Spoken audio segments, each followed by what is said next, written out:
জয় শ্রীহরি। ভাগবত কথার অনুরাগী সকল শ্রোতাবৃন্দকে সশ্রদ্ধ প্রণতি নিবেদন করে এবং শ্রবণমাত্র পরমঙ্গল সাধনকারী গ্রন্থরাজ শ্রীমদ্ ভাগবতের বন্দনা করে শুরু করছি শ্রীমদ্ ভাগবতের অষ্টম স্কন্দের প্রথম অধ্যায় মন্বন্তরের বর্ণনা। তাই সবাইকে মনোযোগ সহকারে শ্রবণ করার অনুরোধ রইল। তার আগে অমৃত কাদম্বিনী চ্যানেলটি সাবস্ক্রাইব না করলে এখনই সাবস্ক্রাইব করুন আর নিত্য ভাগবত কথা শ্রবণ করুন। হরি ওম তৎসৎ। নারায়ণং নমস্কৃত্য নরং চৈব নরোত্তমং দেবীং সরস্বতীং ব্যাসং ততো জয়মুদীরয়ে। তমাদিদেবং করুণানিধানং তমালবর্ণং সুইতাবতারং অপার সংসার সমুদ্র সেতুং ভজামহে ভাগবত স্বরূপম। ওম নমো ভগবতে বাসুদেবায়।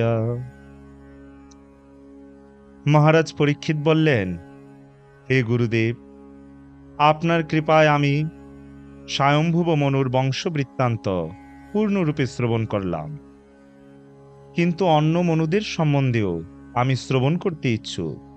দয়া করে আপনি তাদের কথা বর্ণনা করুন।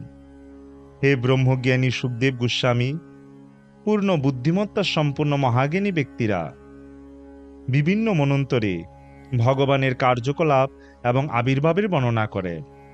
সেই সমস্ত বর্ণনা শ্রবণ করতে আমরা অত্যন্ত আগ্রহী। দয়া করে তা বর্ণনা করুন।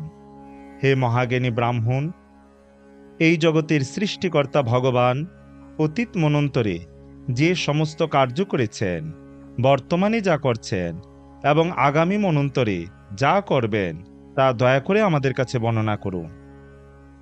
শ্রীল সুখদেব গোস্বামী বললেন, এই কল্পে 6 জন মনু ইতিমধ্যেই অতীত হয়েছেন। আমি আপনার কাছে স্বয়ম্ভুব মনু এবং দেবতাদের উৎপত্তির কথা বর্ণনা করছি। ব্রহ্মার এই কল্পে স্বয়ম্ভুবই প্রথম মনু। স্বয়ম্ভুব মনুর 2 কন্যা আকুতি এবং দেবহূতির গর্ভে ভগবান যথাক্রমে যজ্ঞমূর্তি এবং কপিল নামে আবির্ভূত হয়েছিলেন। তারা ধর্ম এবং জ্ঞান উপদেশ দিয়েছিলেন। হে কুরুশ্রেষ্ঠ, আমি পূর্বেই দেবহূতি পুত্র কপিলের কার্যকলাপ বর্ণনা করেছি। এখন আমি আপনার কাছে আকুতির পুত্র যজ্ঞপতির কার্যকলাপ বর্ণনা করব। শতরূপার প্রতি স্বয়ম্ভুব মনু স্বভাবত ইন্দ্রিয় সুখ ভোগের প্রতি অনাসক্ত ছিলেন। তাই তিনি রাজ্যভোগ পরিত্যাগ করে তপস্যা করার জন্য তার পত্নী সহ বনে প্রবেশ করেছিলেন। হে ভারত, স্বয়ম্ভুব মনু তার পত্নী সহ বনে গমন করে সুনন্দা নদীর তীরে এক পায়ে ভূমি স্পর্শ করে 100 বছর ঘোর তপস্যা করেছিলেন। তপস্যা করার সময় তিনি বলেছিলেন, পরমেশ্বর ভগবান চৈতন্যযুক্ত এই জড়জগৎ সৃষ্টি করেছেন। এমন নয় যে তিনি এই জড়জগতের দ্বারা সৃষ্ট হয়েছেন। সবকিছু নিদ্রিত হলেও ভগবান সাক্ষীরূপে জাগ্রত থাকেন। জীব তাকে জানে না, কিন্তু তিনি সবকিছু জানেন। এই জগতে যেখানে স্থাবর এবং জঙ্গম প্রাণী রয়েছে, সেখানেই ভগবান পরমাত্মারূপে বিরাজমান। তাই তিনি যেটুকু বরাদ্দ নির্ধারণ করেছেন, কেবল সেইটুকুই গ্রহণ করা উচিত। কখনো অন্যের ধন আকাঙ্ক্ষা করা উচিত নয়। ভগবান যদিও নিরন্তর সমগ্র বিশ্বের কার্যকলাপ দর্শন করেন, তবুও তাকে কেউ দর্শন করতে পারে না। কিন্তু তা বলে এই মনে করা উচিত নয় যে যেহেতু কেউই তাকে দেখতে পায় না, তাই তিনিও কিছুই দেখছেন না, কারণ তার দর্শন শক্তি কখনো বিনষ্ট হয় না। তাই সকলেরই কর্তব্য জীবাত্মার সঙ্গে সখারূপে যিনি নিরন্তর বিরাজ করেন, সেই পরমাত্মার আরাধনা করা। ভগবানের আদি নেই, মধ্য নেই এবং অন্ত নেই। তার অন্তর এবং বাহির নেই। এই জড়জগতে আদি এবং অন্ত, আমার এবং তাদের ইত্যাদি যে দ্বৈতভাব দেখা যায়, তা ভগবানের মধ্যে নেই। এই জগৎ যা তার থেকে প্রকাশিত হয়েছে, তা তারই আরেকটি রূপ। তাই ভগবান হচ্ছেন পরম সত্য এবং তিনি পূর্ণ ব্রহ্ম। সমগ্র জড়জগৎ পরম তত্ত্ব ভগবানের শরীর, যার অসংখ্য নাম এবং অনন্ত শক্তি রয়েছে। তিনি স্বয়ং প্রকাশ, অজ এবং নির্বিকার। তিনি সবকিছুর আদি, কিন্তু তার কোনো আদি নেই। যেহেতু তিনি তার বহিরঙ্গা শক্তির দ্বারা এই জগৎ সৃষ্টি করেছেন, তাই মনে হয় যেন তিনি এই বিশ্বের স্রষ্টা, পালক এবং সংহারক। কিন্তু তা সত্ত্বেও তিনি তার চিন্ময় শক্তিতে নিষ্ক্রিয় থাকেন এবং জড়া প্রকৃতির কার্যকলাপ তাকে স্পর্শ পর্যন্ত করতে পারে না। অতএব কর্মফল থেকে মানুষকে মুক্ত স্তরে উন্নীত করার জন্য মহান ঋষিরা প্রথমে মানুষদের সকামকর্মী নিযুক্ত করেন, কারণ শাস্ত্রবিহিত কর্ম অনুষ্ঠান না করলে মুক্তির বা নৈষ্কর্মের স্তর প্রাপ্ত হওয়া যায় না। আত্মলাভপূর্ণ সর্বৈশ্বর্য সমন্বিত ভগবান সৃষ্টি, পালন এবং সংহার কার্য সম্পাদন করেন। এইভাবে কার্য করা সত্ত্বেও তিনি কখনো আসক্ত হন না। তার যে সমস্ত ভক্তবৃন্দ তার পদাঙ্ক অনুসরণ করেন, তারাও কখনো বদ্ধ হন না।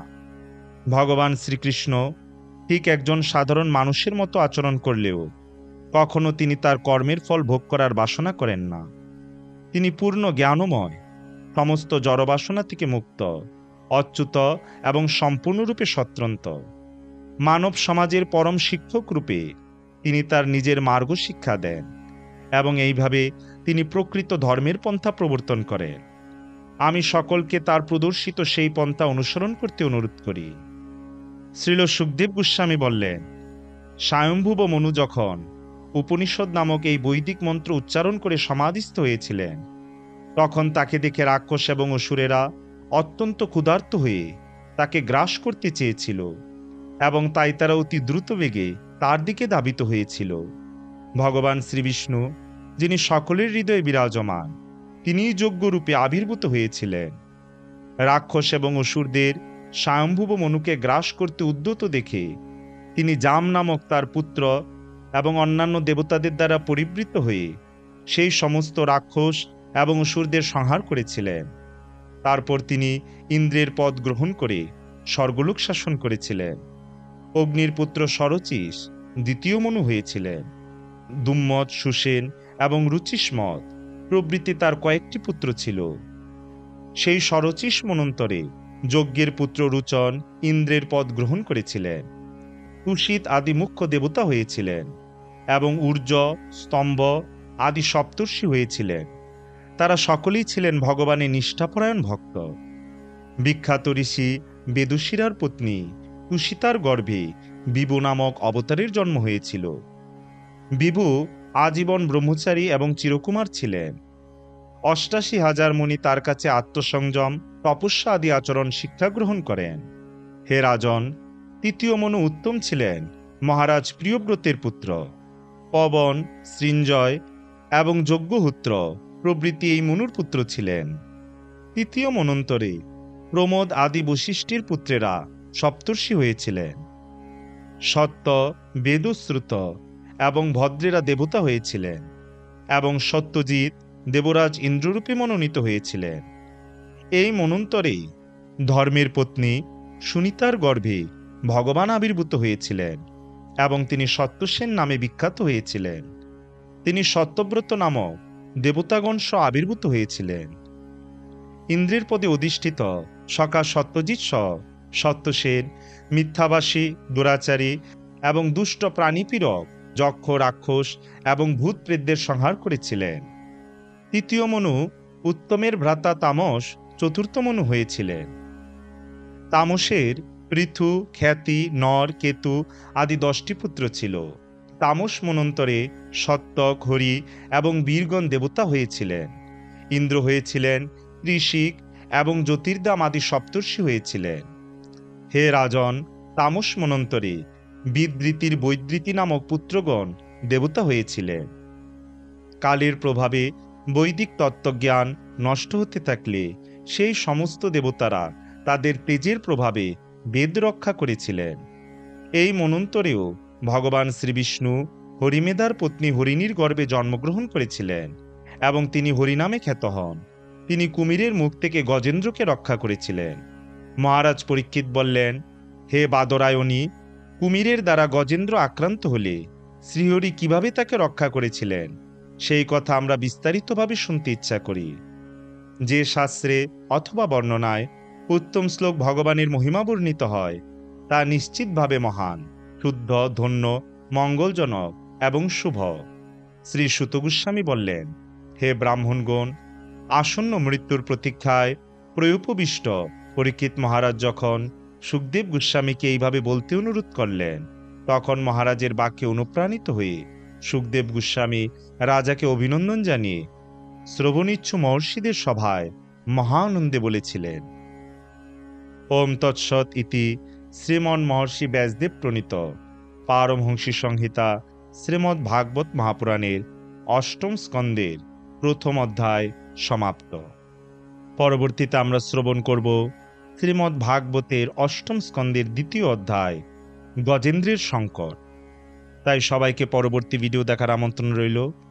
ওম যদক্ষরম পরিভ্রষ্টং মাত্রাহীনং চ যদ ভবেৎ পূর্ণম ভবত তৎসর্বং তৎপ্রসাদাৎ জনার্দন। জয় জয় গ্রন্থরাজ শ্রী শ্রীমদ্ ভাগবত মহাপুরাণের জয়। ভাগবত কথা শ্রবণকারী সকল ভক্তবৃন্দের জয়। জয় শ্রীকৃষ্ণ চৈতন্য প্রভু নিত্যানন্দ শ্রী অদ্বৈত গদাধর শ্রীবাসাদি গৌর ভক্তবৃন্দ। হরে কৃষ্ণ কৃষ্ণ কৃষ্ণ হরে হরে, হরে রাম রাম রাম হরে হরে। জয় শ্রী হরি।